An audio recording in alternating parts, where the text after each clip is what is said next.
ভক্তদের জানার কথা ভক্তের সংখ্যানে যেসব ভক্তরা পুজো দিতে যাচ্ছ অথবা যাবে নিজের মধ্যে অবশ্যই আমি পয়সা আমি রাখতে যাচ্ছি নাহলে অথবা পাঁচটা বাবার উদ্ধার করতে হবে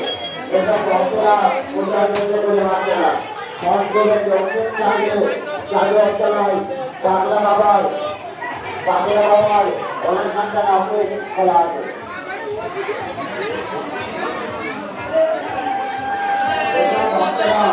ভক্তের সংখ্যায় পুজো দিয়ে যাচ্ছ অথবা যাবে পুজোর পুজো নিতে দেবে অবশ্যই আমি পয়সা আমি রাখতে যাচ্ছি আর আপনারা পাঁচটা বাবার উদ্ধার করতে হবে জয় রাম আসল আসল করে ভক্তের মানে গান করা হচ্ছে গান করা হচ্ছে